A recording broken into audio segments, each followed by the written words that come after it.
অসীম ধৈর্য আর অক্লান্ত পরিশ্রমে উড়োজাহাজ তৈরি করতে সক্ষম হয়েছেন ইলেকট্রিক মিস্ত্রি জুলহাস মোল্লা। 4 বছরের কঠোর সাধনায় নিজের তৈরি আরসি উড়োজাহাজটি নিয়ে আকাশে উড্ডয়ন করেছেন তিনি।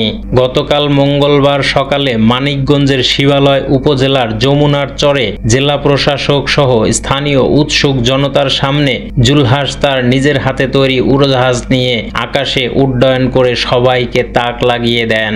জুলহাস মোল্লা জানান, তার বাড়ি দৌলতপুর উপজেলার বাঘুটিয়া গ্রামে। 2014 সালে জিয়নপুর উচ্চ বিদ্যালয় থেকে এসএসসি পাশ করেন। অর্থের অভাবে আর পড়ালেখা হয়নি। নদী ভাঙনের কারণে ঘরবাড়ি হারিয়ে বর্তমানে শিবালয় উপজেলার তেওতা গ্রামে বসবাস করছেন। 6 ভাই 2 বোনের মধ্যে তিনি পঞ্চম। পেশায় ইলেকট্রিক মিস্ত্রি হিসেবে ঢাকায় কাজ করেন। তিনি জানান, 4 বছর আগে হঠাৎ মাথায় আসে ছোট ছোট রিমোট কন্ট্রোলার বিমান তৈরি করার। এর কিছুদিন পরে আল্ট্রালাইট বিমান তৈরির কথা মাথায় আসে, কিন্তু সেটা তৈরি করে তেমন সাফল্য আসেনি। পরে গত 1 বছর চেষ্টা করে এই উড়োজাহাজটি তৈরি করতে সক্ষম হন। মূলত টাকার যোগান না থাকায় 7 হর্স পাওয়ারের মোটরের সঙ্গে এসএস লোহা ও অ্যালুমিনিয়াম দিয়ে উড়োজাহাজটি তৈরি করা হয়। উড়োজাহাজটির ওজন 100 কেজি। গতি পরিমাপের জন্য লাগানো হয়েছে একটি ডিজিটাল মিটার। পাখা তৈরি করা হয়েছে অ্যালুমিনিয়াম দিয়ে। ইঞ্জিন চলে অকটেন অথবা পেট্রোল দিয়ে।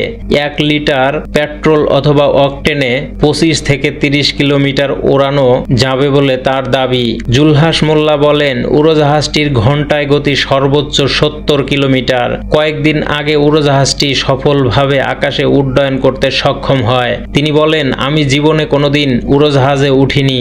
এখন নিজের তৈরি উড়োজাহাজ দিয়ে আকাশে উড়ে স্বপ্ন পূরণ করছি। জুলহাস বলেন, প্রথম দিকে পরিবার ও এলাকাবাসী পাগল মনে করেছেন, তবে এখন সবাই উৎসাহ আর বাহবা দিচ্ছেন। সরকারি কিংবা বেসরকারি ভাবে প্রশিক্ষণ ও সহায়তা পেলে এ নিয়ে কাজ করে যাওয়ার আগ্রহ দেখান তিনি। জুলহাস দাবি করে বলেন, আমার আগে কেউ বাংলাদেশে নিজে উড়োজাহাজ তৈরি করে আকাশে উঠতে পারেনি, তবে অনেকেই চেষ্টা করেছিলেন। সাধারণত বিশেষ করে যারা ইতিহাস গড়ে তারা সবসময় উপহাসকে হজম করে ইতিহাস গড়ে। তো অনেকেই আমাকে সাপোর্ট করেছে, আবার অনেকেই আমাকে উপহাস করেছে। তো সব মিলে আমি যে রেসপন্স পেয়েছি এতদিন, সেটা আসলে একজন মানুষের জন্য মানে পাওয়াটা কষ্টকর আর কি। তো যাই হোক, আমার পরিবার আমার সাথে ছিল, সেজন্য আমাকে কেউ দমন নামাই দিতে পারে নাই। আর আমি আল্লাহর উপরে ভরসা রেখেছিলাম, সেজন্য আল্লাহ আমার এই পর্যন্ত আনছে। আমার এটা নিয়ে বাংলাদেশ সরকারের কাছে, প্রশাসনের কাছে যেটা চাওয়া আছে সেটা হচ্ছে, তাদের কাছে আশা থাকবে তা আমাকে হেল্প করুক। বাট হেল্প যদি নাও করতে পারে, আমি চাই তাদের কাছে আমাকে বাধা না দিক। আমি সবাইকে কথা দিচ্ছি যে আমাকে যদি কেউ বাধা না দেয়, আমি ইনশাল্লাহ বিশ্ববাসীকে কিছু একটা করে দেখাতে পারবো। তো আমার একটাই আশা, সেটা সবার কাছে একটাই চাওয়া, আমাকে সবাই উৎসাহ না দিক, কিন্তু বাধা না দিক।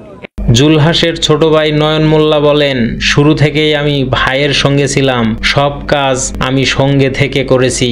আমরা কোনো সময় দমে যাইনি। গত 1 বছর দিনে আমরা 5 থেকে 6 ঘন্টা উড়োজাহাজ তৈরি করতে গবেষণা ও কাজ চালিয়ে গেছি। জুলহাসের বাবা জলিল মোল্লা বলেন, জুলহাস ছোটবেলা থেকেই বিভিন্ন ধরনের প্লাস্টিকের জিনিস নিয়ে ঘাটাঘাটি করত। পড়ালেখা বাদ দিয়ে এসব করার কারণ জিজ্ঞাসা করলে সে বলতো, দেখবে আমি এমন একটা জিনিস বানাবো, সবাইকে তাক লাগিয়ে দিব। আজ ছেলে সবাইকে তাক লাগিয়ে দিয়েছে। ছেলের তৈরি উড়োজাহাজ আজ আকাশে উড়েছে।